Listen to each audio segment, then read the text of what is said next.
minutos, que el Señor me lo va a permitir, acerca del enfoque que el ministerio profético ha tenido a través de la historia bíblica, especialmente en el Antiguo Testamento. Quisiera darle a usted una mirada, un recorrido bien puntual sobre los momentos históricos más determinantes en cuanto al oficio del profeta y su vinculación con la esfera de gobierno. Quizá hoy más que nunca la iglesia de Jesucristo tiene que empezar a prepararse para los tiempos de cambio que van a venir sobre nuestras sociedades.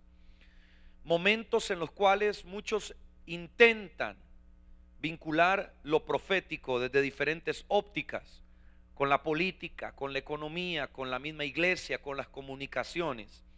Pero quisiera yo hacer un recorrido que nos permita a todos hurgar en esas esencias, en esos principios, en esas raíces por los cuales lo profético se vinculó con la esfera de gobierno.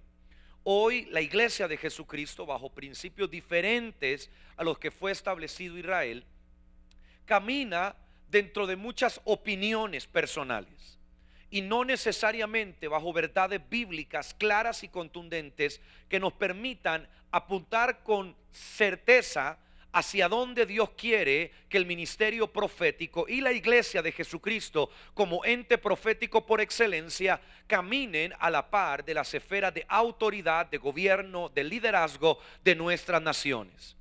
Durante mucho tiempo estos ámbitos fueron satanizados, se volvieron lugares donde era pecado entrar, donde no podíamos tener una opinión, un voto, donde no podíamos tener un criterio, porque ya se nos llamaba impíos o se nos llamaba carnales. En algunos casos ha llegado a ser tan extrema la posición de algunos creyentes que ni siquiera han querido tomar parte de las votaciones de un país. Pero ¿qué significa eso hoy dentro de una esfera, como lo mencionaba, donde los profetas han sido aquellos que fundan, aquellos que también libertan y que posteriormente traen reforma? Es importante que hoy, en esta noche, usted amplíe un poco su mente y me permita llenarlo a usted de información y luego usted la digiera toda después de haberme escuchado. Que usted pueda revisar en su casa, estudiar lo que va a recibir hoy, porque quizás sea un panorama un tanto distinto a lo que usted está acostumbrado o a lo que tradicionalmente se nos ha enseñado en muchos contextos cristianos de los que podemos venir. Porque aún aquellos que procedan del contexto romano religioso se habrán acostumbrado a ver que el ámbito espiritual siempre era callado con la famosa frase de darle al César lo que es del César. ¿Qué significa eso? Significa que durante mucho tiempo la iglesia de Jesucristo perdió su sentido y su responsabilidad profética frente a las esferas que establecen gobierno en nuestras naciones. Eso está cambiando. Y como nunca antes, Dios está llamando a que se levanten profetas gubernamentales, profetas que tengan un dedo claro para señalar lo malo, lo pecaminoso, lo errado, y también poder traer sentencias de Dios para favorecer el diseño divino sobre la tierra. Como nunca antes hay una urgencia del Espíritu Santo de hacer entrar a esta generación en un tiempo de manifestación gloriosa del poder de Dios, que haga retroceder las tinieblas y traiga luz a aquellos que están viviendo en oscuridad. No a través de solicitudes, no a través de peticiones, sino a través del establecer el reino de Dios en la tierra. No hablamos de gobiernos terrenales, hablamos de establecer gobiernos espirituales. ¿Cuántos decimos amén? Entonces quiero leerle algunas cosas para que usted vaya caminando conmigo. En el inicio, Israel como nación, en el inicio de Israel como nación, la autoridad del gobierno estuvo íntimamente relacionada con el ejercicio profético. Las autoridades de aquel país no hacían nada si primero no le consultaban al Señor. Era una constante. Así como hoy se les pregunta a los jueces constitucionales por la viabilidad de un proyecto de ley, en el pasado eran los profetas quienes daban el voto de respaldo a lo que se quería hacer. A través del periodo fundacional de Israel, la labor del profeta era parte inherente de un gobernante. Lo que le estoy queriendo decir es que en la antigüedad, cuando Dios establece el ministerio profético, está íntimamente ligado a la esfera de gobierno. Hoy en día, y vamos a ver el proceso de deterioro y por qué se ha dado esto, para que usted abra su mente y pueda ver qué es lo que pasa en nuestras naciones y la necesidad de una reforma profética profunda de estos conceptos. Cuando nosotros vemos que Dios establece el ministerio o el oficio del profeta en la vida de Moisés, nos damos cuenta que a través de él y a través de Josué, que son parte de un primer periodo, y ahora voy a hablar de eso, Dios no necesita a otro profeta que le hable al gobernante, como posteriormente sucede en la historia bíblica. Dios tiene a un hombre que tiene la capacidad de escuchar su voz y de traer esos diseños de Dios a la tierra. Ese modelo ya no existe. ¿Por qué? Porque la intención del diablo, y lo vamos a ver ahora, es separar o crear una contención entre los distintos poderes, entre el poder profético y el poder de gobierno. Pero quiero seguir con lo que le estaba leyendo. A través del periodo fundacional de Israel, la labor del profeta era parte inherente de un gobernante. Yo no podía ser gobernante, yo no podía ejercer gobierno si yo no era también profético. Si yo no escuchaba a Dios, si Dios no se me revelaba, yo no podía ejercer gobierno sin esa habilidad. Es más, durante gran parte de la historia hebrea fueron los propios videntes quienes hacían el trabajo con sus propias manos. Quiero dividirle este gran proceso de reforma profética en tres etapas. La primera etapa, la vida de Moisés y Josué. La segunda etapa, la vida de los jueces de Israel. Y la tercera etapa, que se da después de lo que sucede en la vida de Samuel y cómo es desechado como juez de la nación. Quiero que usted entienda que en los primeros dos periodos o en las primeras dos etapas, el proceso en el cual Dios se le revelaba al líder de la nación directamente permaneció. En el tercer periodo ya eso no pasaba. En el tercer periodo los reyes se llenaban de profetas en sus cortes sin que eso fuera algo malo, pero lo hacían principalmente porque el gobernante dejó de ser responsable ética, moral y espiritualmente delante del pueblo para delegarle esa función a quienes ejercían el sacerdocio y el ministerio profético. En otras palabras, en el proceso de pecado que entró la humanidad, el gobernante, el líder de la nación, dejó de ver su compromiso con Dios como algo que era parte de su ejercicio de gobierno y le delegó la responsabilidad de santificarse a aquellos que estaban ejerciendo el sacerdocio o el oficio del profeta. Quiero hablarle un poco de la primera etapa o de la primera parte, que de alguna manera es el modelo ideal del ejercicio profético como un agente reformador, como un agente liberador y como un agente fundador de nuestras sociedades. Quiero que por favor usted corra a la palabra, al libro de Éxodo capítulo 18 versículo 21. Mientras que usted lo busca, le voy a leer algunas de las cosas sobre esta primera etapa. La etapa que yo llamo uno solo. No habían diferentes oficios que nos diferenciaran. Yo, como responsable y autoridad de la nación, tenía que ir delante de Dios a presentarme. Y al presentarme delante de Dios, Él mismo me demandaba integridad, me demandaba ética, me demandaba fidelidad en mi matrimonio, me demandaba una vida de adoración. Cosas que en nuestro tiempo se le dejaron de exigir a los gobernantes. Éxodo 18, 21, quiero que usted lo busque, mientras tanto le leo lo siguiente.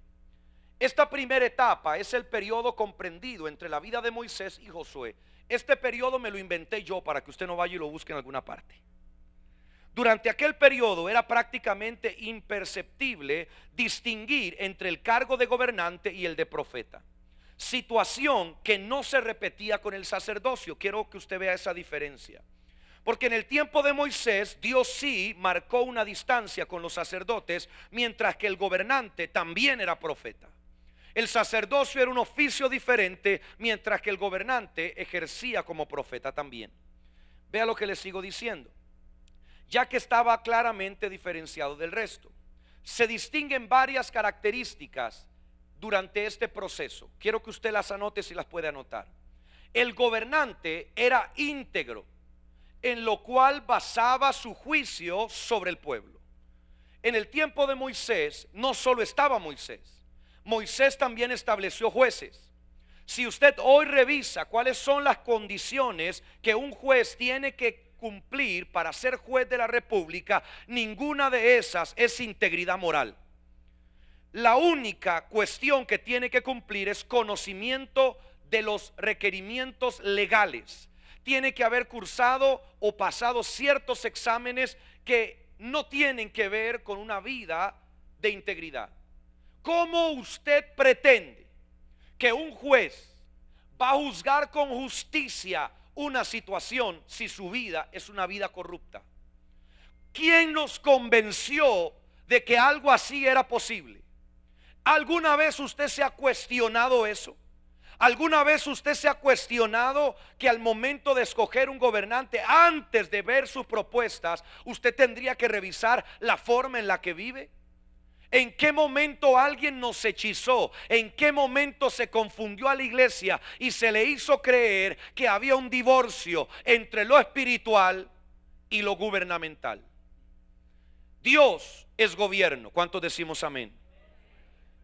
Éxodo capítulo 18 versículo 21 dice: además, escoge tú de entre todo el pueblo a hombres virtuosos. Diga conmigo, virtuosos.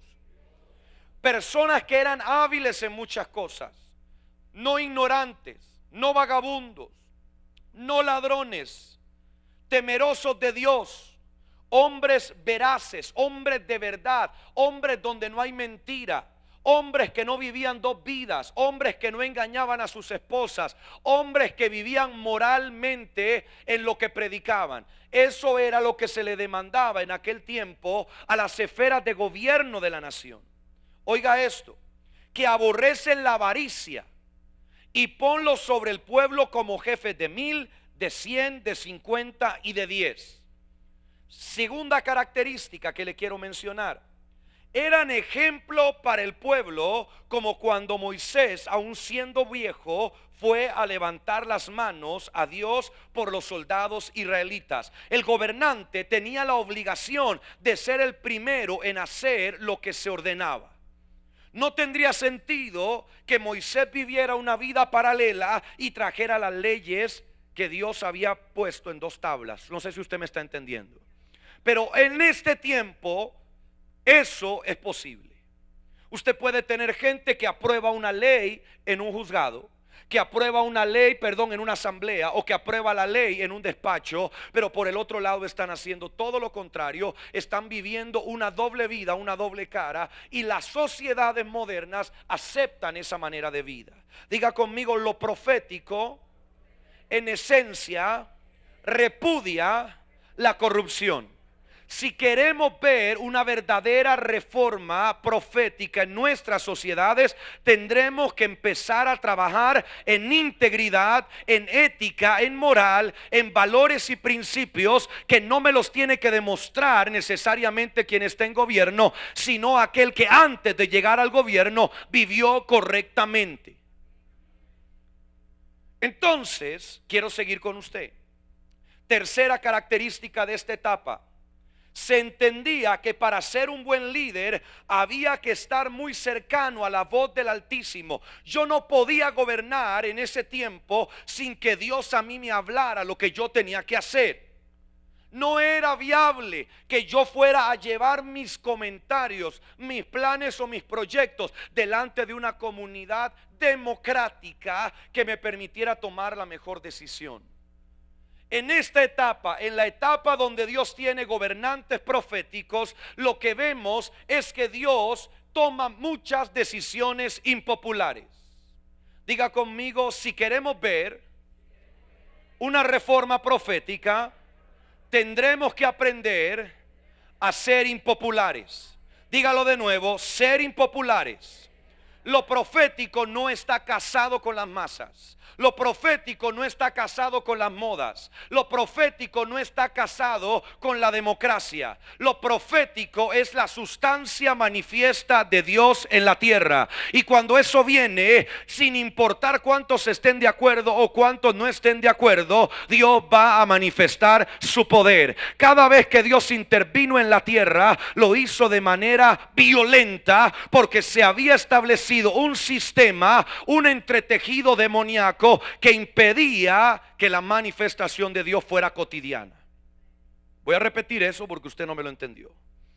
Cada vez que Dios irrumpió en la historia de Israel, lo hizo de manera violenta, porque se había creado un entretejido social que impedía su manifestación cotidiana.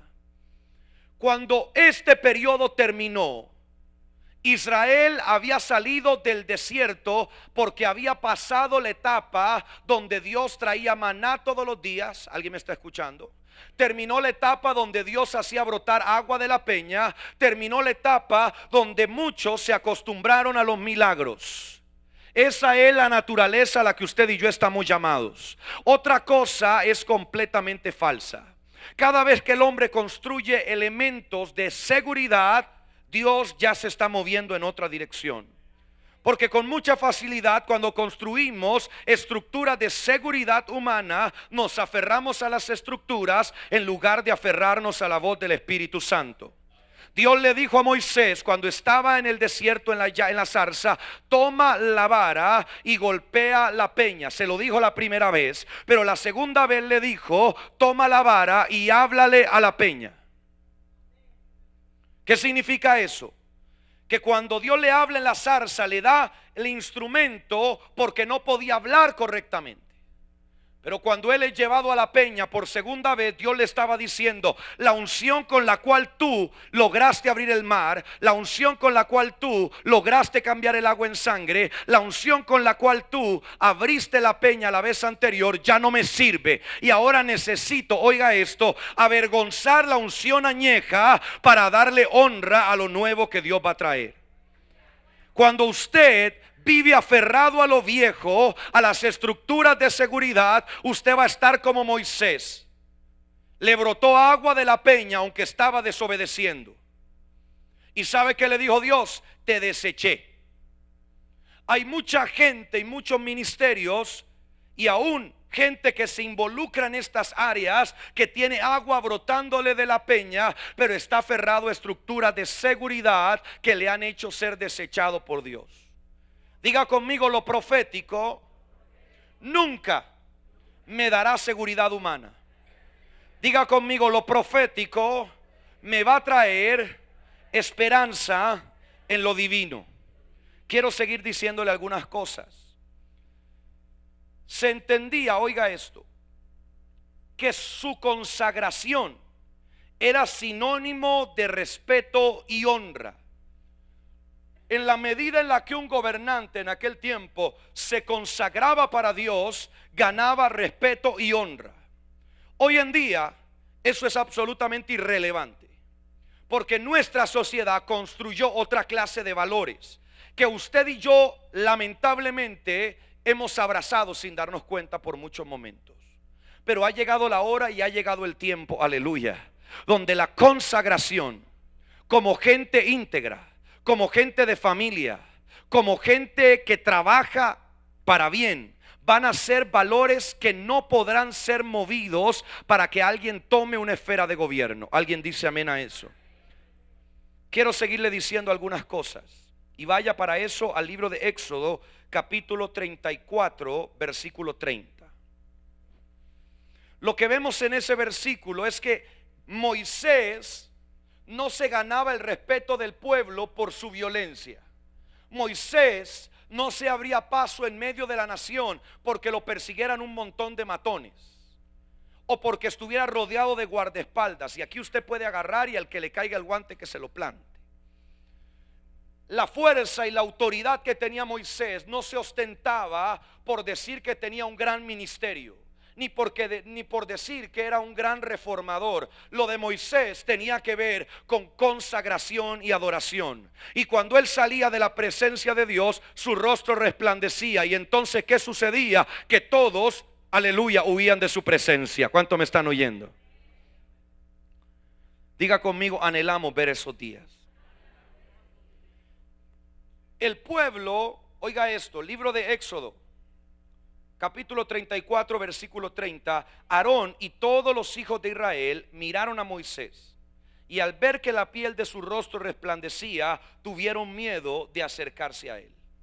Hoy tenemos muchas razones para temerle a nuestros gobernantes, pero ninguna es por su nivel de santidad. Y nosotros como iglesia tenemos que empezar a crear un discurso que lo demande. Mientras que usted siga aceptándolo, seguirá perpetuándose el sistema diabólico que ha sido establecido. En el momento en el cual la iglesia adopte la posición de ser sal para la tierra y demandemos y señalemos lo errado, Dios va a empezar a glorificarse en medio de nosotros. Y aunque a usted le parezca imposible y aunque le parezca una utopía lo que le voy a predicar hoy, yo sé que un día se manifestará. Número no sé cuánto. El pueblo obedecía a los gobernantes con docilidad porque Dios les respaldaba. Cuando un gobernante tenía el respaldo de Dios, también tenía la sujeción del pueblo. Alguien que le pase la receta, por favor, al presidente de la República. ¿Quiere usted tener un pueblo que está dispuesto a ir donde usted va? Entonces demuéstreme que Dios está con usted. Esa era la exigencia que había en Israel. No había un juego de medias tintas. No había un juego de que me convierto 15 días antes de la elección, como ahora Donald Trump lo está anunciando en Estados Unidos. Con esto no se juega. ¿Cuántos están acá? Dios te respaldaba y entonces Dios también permitía que el pueblo se sujetara y obedeciera. Cuando la gente veía que el agua brotaba de la peña la primera vez, se fueron a quejar donde Moisés la segunda vez, porque sabían que él era el hombre que tenía la solución. ¿Cuántos están acá? Entonces la dinámica no partía de la exigencia de sujeción, sino de la manifestación del poder de Dios para que entonces el pueblo se sujetara. Siguiente, la manifestación de la sabiduría de Dios en los líderes era permanente. Dios hablaba constantemente a través de sus voces, a través de sus mentes, a través de sus planes, de sus diseños. Cada vez que había un reto para la nación, también había una respuesta de Dios a través de los líderes. Hoy en día no sabemos qué esperar de los retos que va a enfrentar nuestra nación. Y hoy tenemos mucha gente aquí representada de diferentes naciones y gente viéndonos a través del internet. Hoy no tenemos la expectativa de tener gente diestra en todas las áreas. Tenemos profesionales en la economía que llegan al gobierno, otros que son buenos para las leyes y otros que son expertos en robo.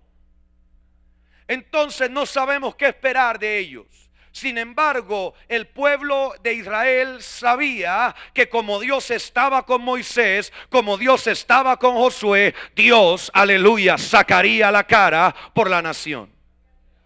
Venía una sequía, Dios estaba ahí.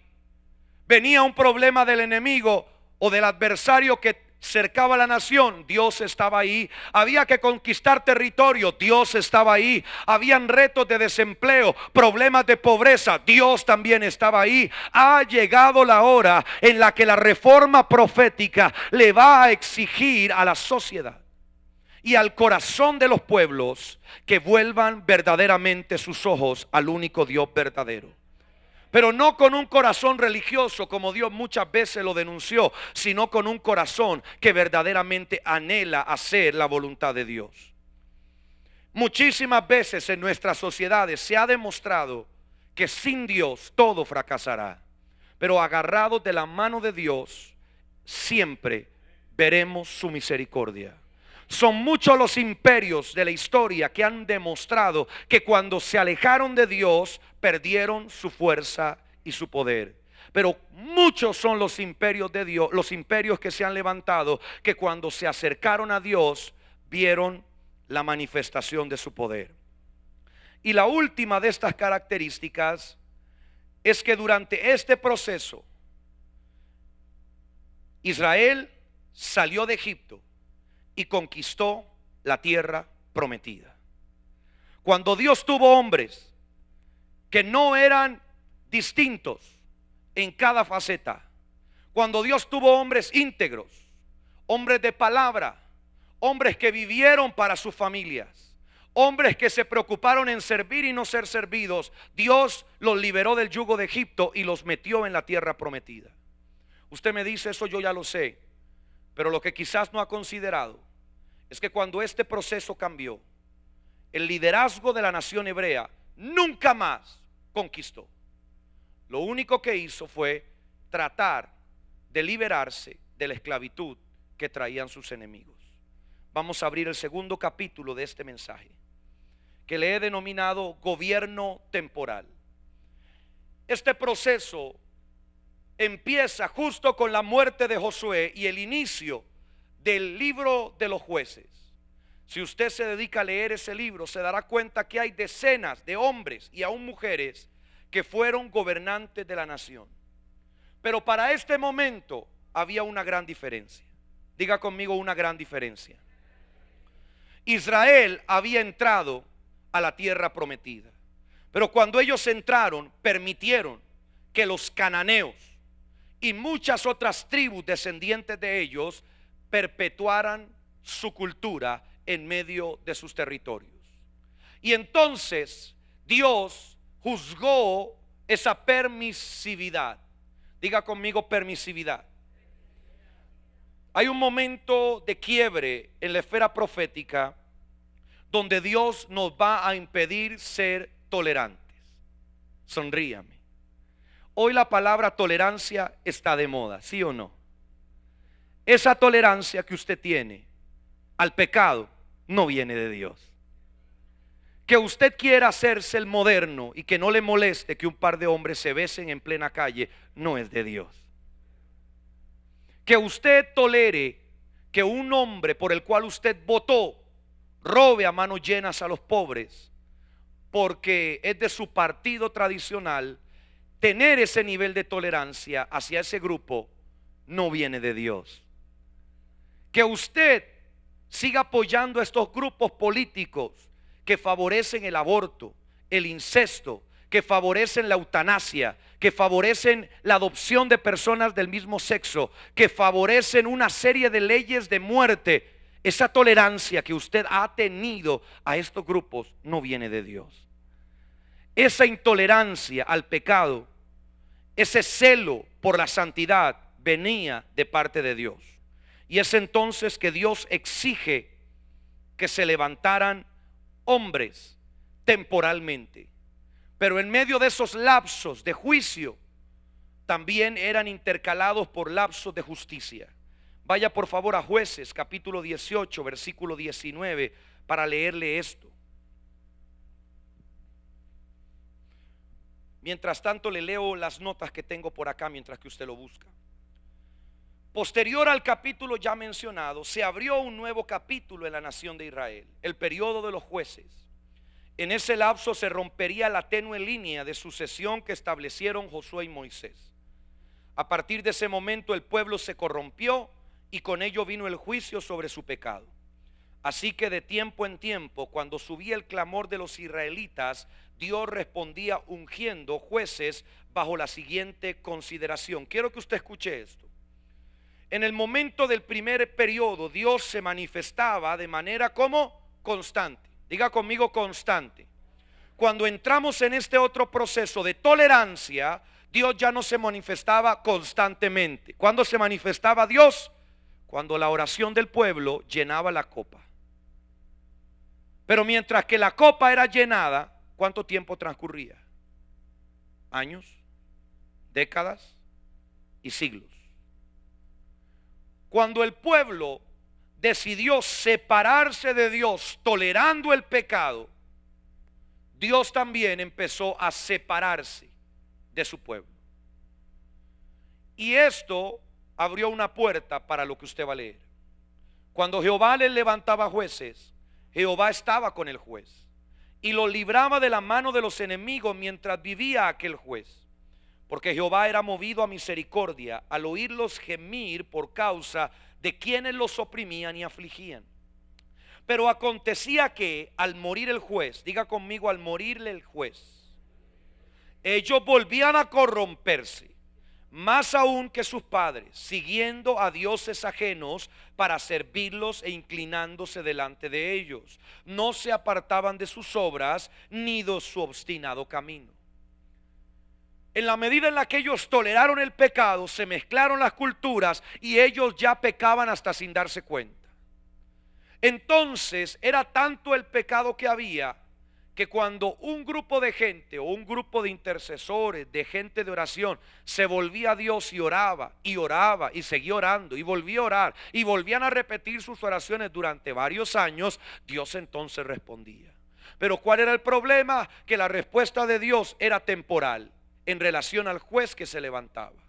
Pero ahora, por causa del pecado que empezó a ser tolerado en la nación, por causa de vidas corruptas, con falta de integridad, las características de los gobernantes ya no eran las mismas que los anteriores. Una de esas características, ¿cuál era? Inestabilidad. Los gobiernos hebreos eran interrumpidos por lapsos de gobiernos paganos. La historia de América Latina. No podemos tener tranquilidad de quién se va a sentar en la silla de gobierno, porque cuando menos lo pensamos, desbarata a la nación a su gusto y a su antojo. Diga conmigo, la inestabilidad, dígalo fuerte, la inestabilidad no es producto de un gobierno dado por Dios. Anótelo y nunca se olvide de eso. Nunca acepte los gobiernos que promueven la inestabilidad. Porque todo gobierno que promueve inestabilidad social, inestabilidad económica, inestabilidad aún de lucha de clases, inestabilidad educativa, inestabilidad en la salud, cuando usted tiene gobiernos que promueven la inestabilidad, lo que están tramando es movilizar el gobierno dado por Dios para traer un gobierno que no viene de Dios. Número 2, la integridad ya no era esencial para ser líder. Cuando empezó la tolerancia al pecado, yo ya no tenía que ser íntegro. Yo ya no tenía que ser hombre de familia. Yo ya no tenía que hablar con la verdad. ¿Y sabe quién empezó a aparecer? Apareció Sansón, que era un promiscuo. Apareció Jefté, que era un ladrón antes de que fuera juez de la nación. Escuche quién más apareció para poder recordarme. Apareció Gedeón, que muchos predicamos de Gedeón, pero Gedeón terminó siendo un idólatra. Apareció también, oiga esto, Ibzán, que quizás usted no lo escucha tanto porque no es tan famoso, un juez que dio a sus hijos en casamiento pero en yugo desigual. Ya no era necesario ser íntegro. Y empezaron a aparecer entonces, o apareció entonces la primera división entre lo gubernamental y lo profético. ¿Sabe a través de quién vino? A través de Débora y Barak. Ya el gobernante no tenía que ser profeta. Podía haber un gobernante y por otro lado podía haber un profeta. ¿Cuánto me están siguiendo? Entonces las exigencias hacia los gobernantes ya no eran las mismas de antes. Yo podía exigirle al profeta que no fallara, pero el gobernante podía equivocarse cuantas veces quisiera.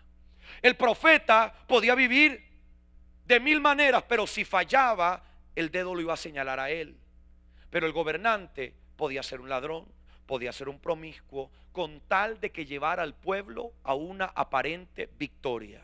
Todos estos jueces que le estoy describiendo le dieron la victoria a la nación, pero no vivían en integridad. ¿Cuánto me están siguiendo? Dígale al que está a su lado, integridad. Diga conmigo, llegó la hora de demandar y de exigir integridad. Diga conmigo, si no eres íntegro, no eres capaz de gobernarme. Dígale al que está a su lado, si no eres íntegro, jamás serás capaz de gobernar un pueblo íntegro. Diga conmigo, si eres corrupto, si eres capaz de gobernar un pueblo corrupto. Escuche esto. Los jueces no conquistaron nada. Lo único que hicieron fue liberar tiempo en tiempo a Israel del yugo de los paganos. Ellos no conquistaron, no gobernaron ningún territorio nuevo, no dominaron, no llevaron al pueblo a ningún lugar diferente. Así que este tipo de gobierno, hermano, a usted que no le quite el sueño, a usted que no lo preocupe, a usted que no lo angustie, como si el no tenerlos a ellos sentados en la silla no nos va a traer buen augurio. Escuche lo que le voy a decir. Si no son íntegros y si no han vivido vidas de integridad, sus gobiernos serán gobiernos inestables y que no traerán conquista al pueblo. Es un principio de Dios. ¿Cuántos dicen amén? Necesito que usted empiece a creerlo, porque yo sé que usted lo está dudando.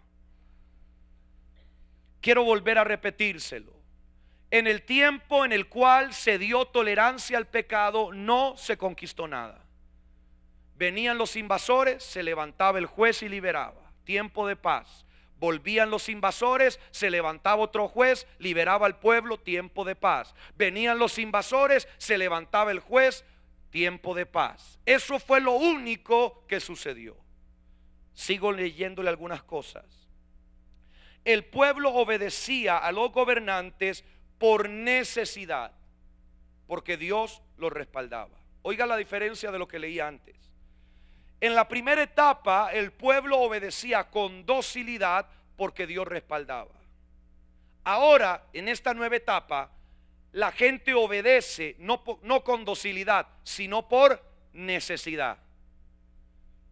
Porque estos jueces eran los únicos de sacarlos del atolladero.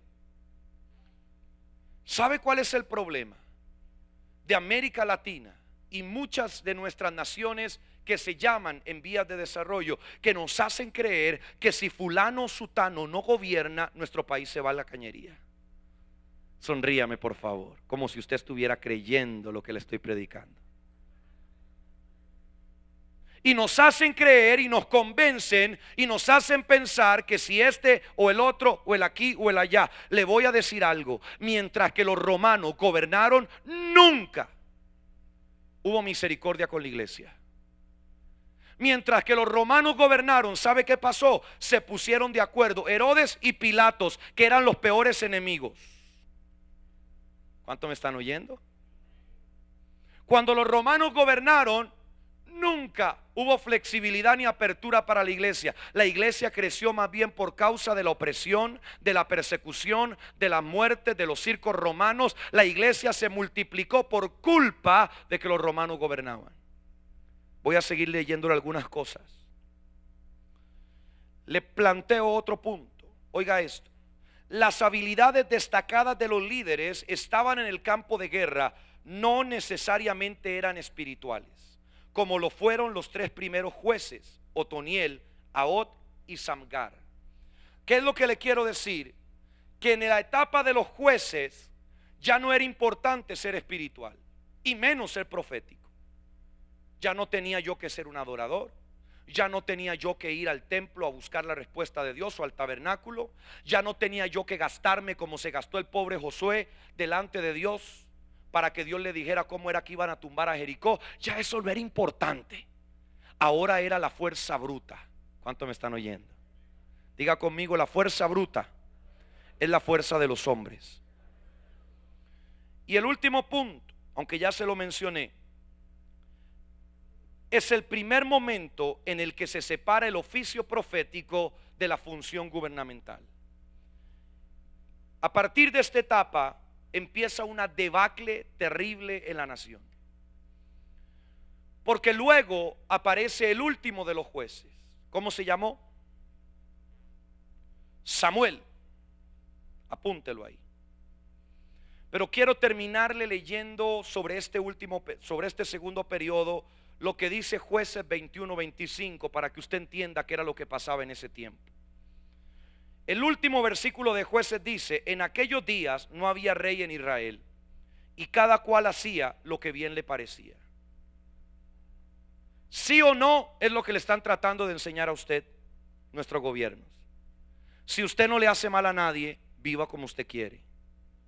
Y hay creyentes que se lo han creído.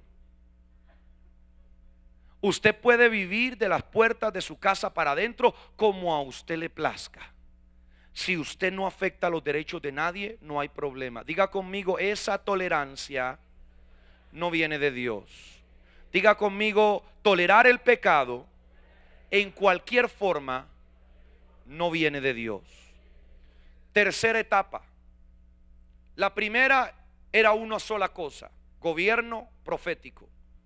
La segunda etapa, el gobierno temporal, lapso de bonanza, lapso de crisis.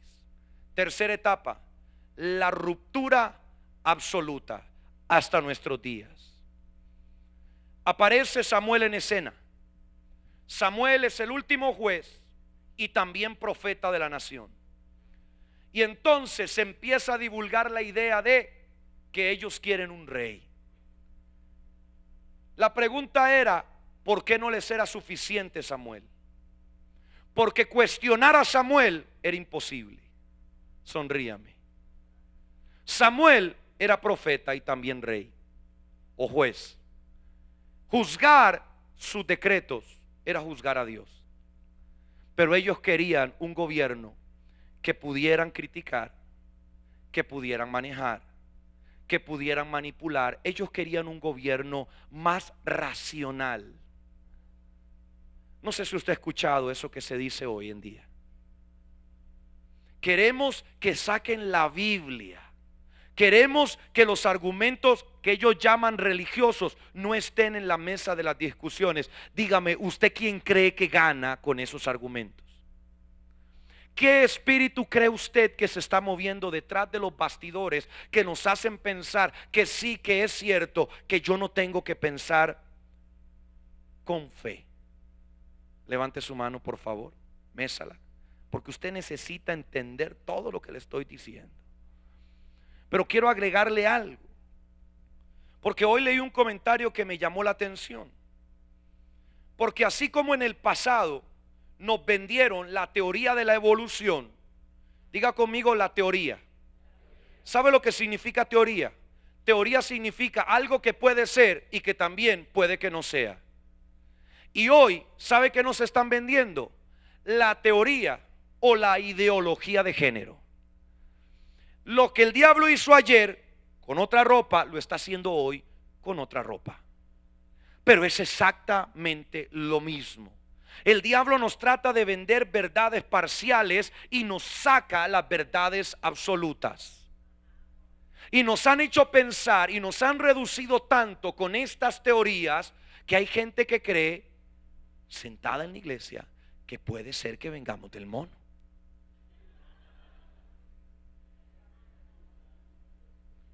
Y no se dan cuenta que tan válida es la teoría de la creación como tan válida la teoría que ellos tienen. No hay nada mejor en lo que ellos dicen, pero hay gente que cree que es mejor.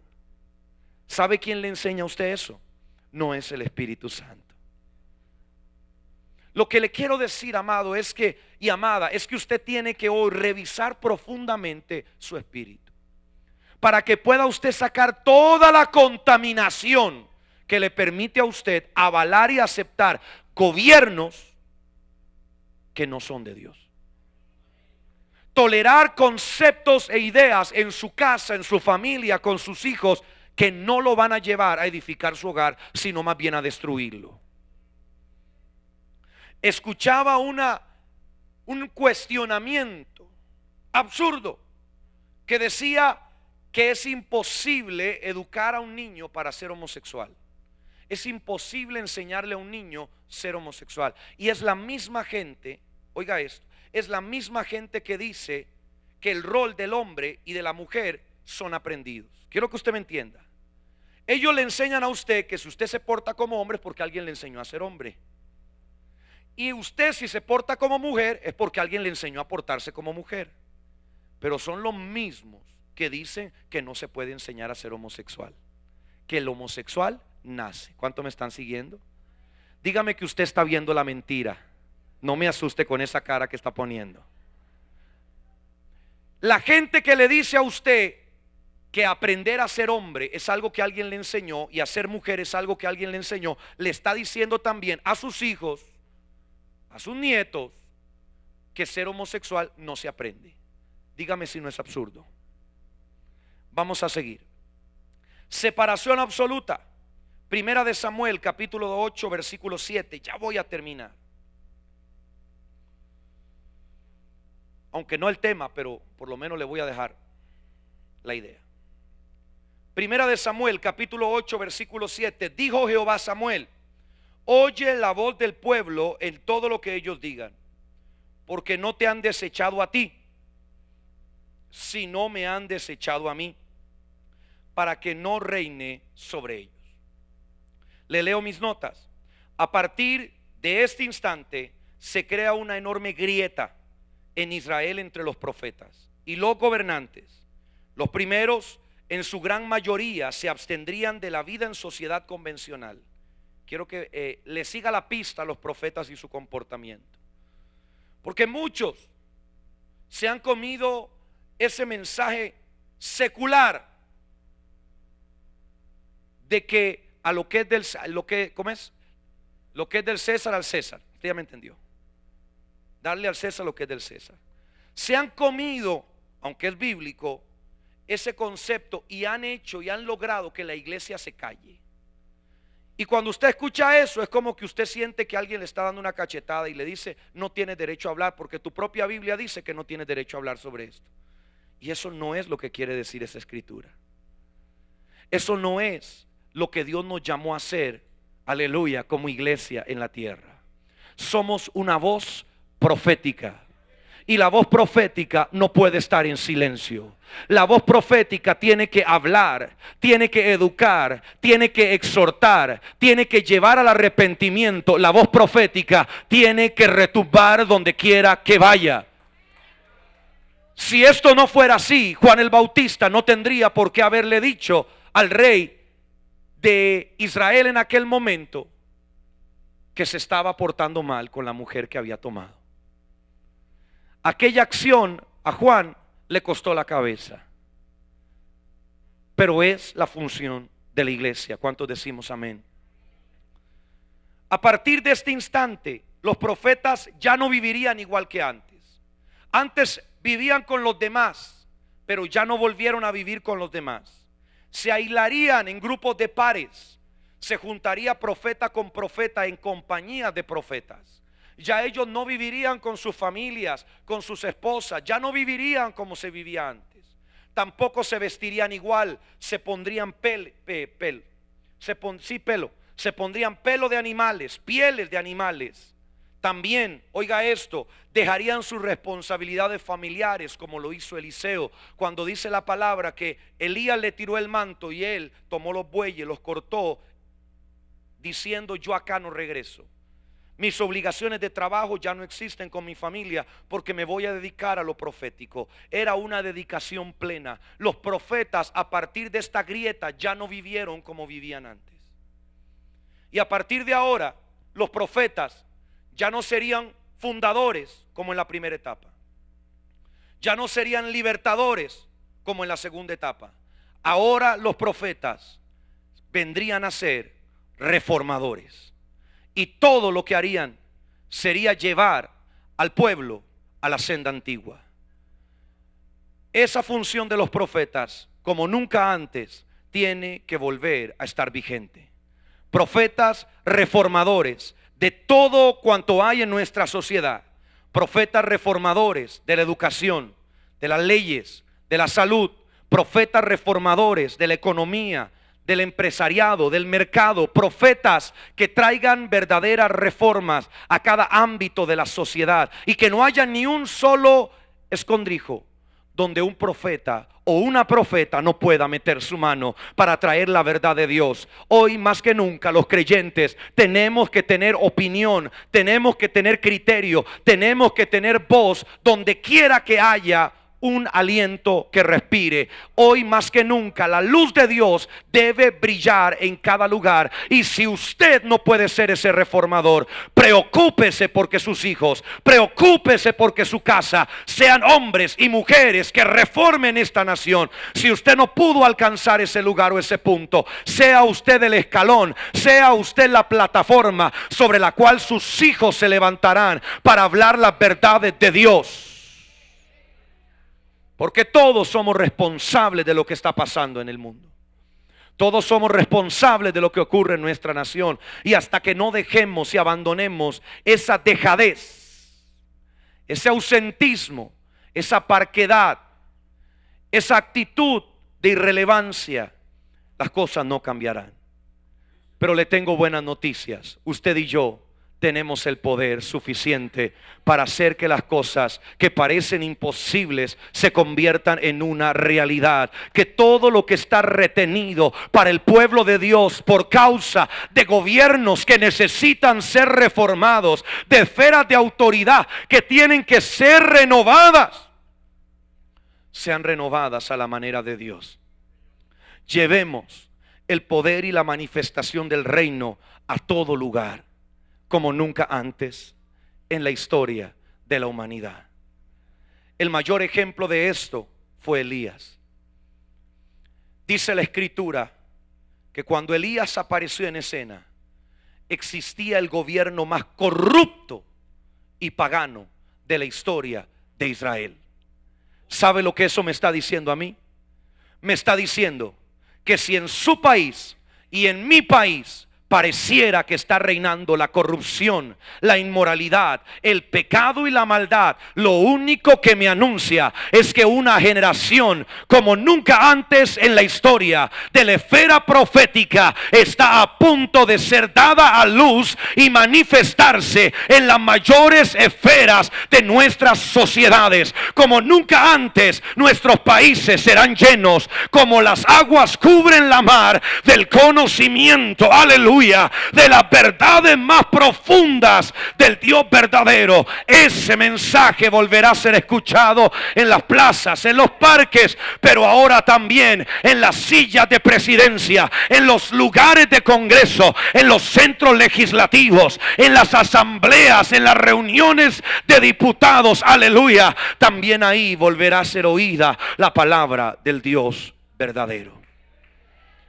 Es por eso que Elías fue el primero de una estirpe de profetas reformadores que destronaron al espíritu de Jezabel de los tronos de la nación para dar lugar a una generación alumbrada desde la matriz, aleluya, de Dios.